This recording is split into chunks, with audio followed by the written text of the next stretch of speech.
We're all mad here.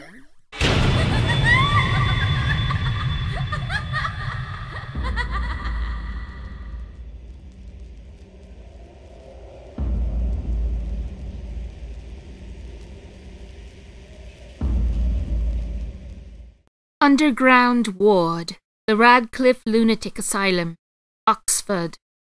The writing on the wall says it's January 14th. I am not sure what year.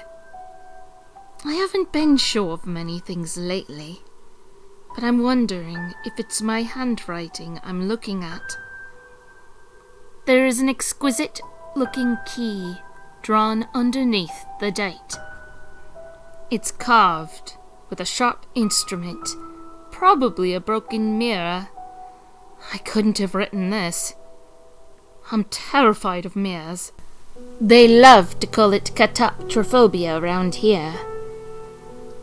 Unlike those of the regular patients in the asylum, my room is windowless, stripped down to a single mattress in the middle, a sink, and bucket for peeing or puking when necessary.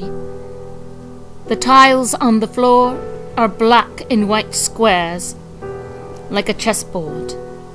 I never step on black, always white.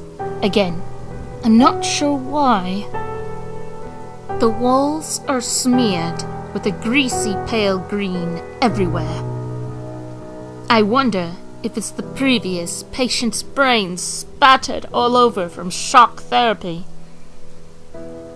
In the Radcliffe Lunatic Asylum, politely known as the Warneford Hospital, the doctors have a fondness for shock therapy. They love watching patients with bulging eyes and shivering limbs, begging for relief from the electricity. It makes me question who's really mad here. It's been a while since I was sent to shock therapy myself. Dr. Tom Truckle, my supervising physician, said I don't need it anymore, particularly after I stopped mentioning Wonderland. He told me that I used to talk about it all the time. A dangerous place I claim I had been whisked away to when my eldest sister lost me when I was 7. Truth is, I don't remember this Wonderland they are talking about. I don't even know why I am here. My oldest vivid memory is from a week ago. Before that, it's all a purple haze. I have only one friend in this asylum. It's not a doctor or a nurse. And it's not a human. It doesn't hate, envy, or point a finger at you. My friend is an orange flower I keep in a pot. A tiger lily I can't live without. I keep it safe next to a small crack in the wall, where a single ray of sun sneaks through for only 10 minutes a day. It might not be enough light to grow a flower, but my tiger lily is a tough girl. Each day, I save half of the water they give me for my flower. As for me, better thirsty than mad. My orange flower is also my personal rain check for my sanity. If I talk to her and she doesn't reply, I know I am not hallucinating. If she talks back to me, all kinds of nonsense starts to happen. Insanity prevails. There must be a reason why I am here. It doesn't mean I will easily give in to such a fate. Alice Pleasance Wonder, are you ready? The nurse knocks with her electric prod on my steel door. Her name is Waltrud Wegner. She is German. Everything she says sounds like a threat. And she smells like smoke. My fellow mad people say she is a Nazi, that she used to kill her own patients back in Germany. "Get away from the door! I'm coming in!" she demands.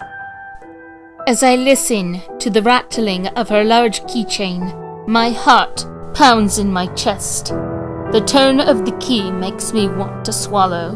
When the door opens, all I can think of is choking her before she begins to hurt me. Sadly, her neck is too thick for my nimble hands. I stare at her almost square figure for a moment. Everything about her is 4 sizes too big, all except her feet, which are as small as mine. My sympathies, little feet. "Time for your daily 10-minute break. Upstairs!" She approaches me with a straitjacket, a devilish grin on her face. I never get out.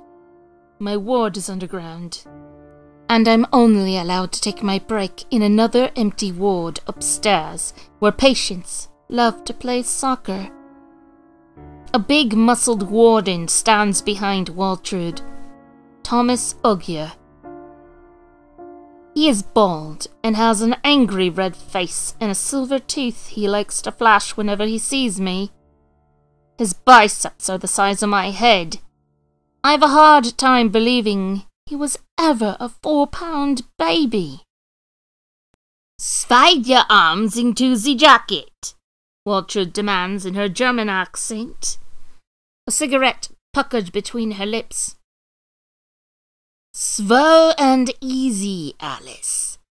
She nods at Warden Ogier, in case I misbehave. I comply obediently and stretch out my arms for her to do whatever she wants. Waltrud twists my right arm slightly and checks the tattoo on my arm. It's the only tattoo I have. It's a handwritten sentence that looks like a thick armband from afar. Waltrud feels the need to read it aloud. "I can't go back to yesterday because I was a different person then. I was told I had written it while I was still believing in Wonderland. That Alice in Wonderland has really messed with your head," she says as she puffs smoke into my face. The tattoo and Waltrud's mocking are the least of my concerns right now. I let her tie me up, and while she does, I close my eyes.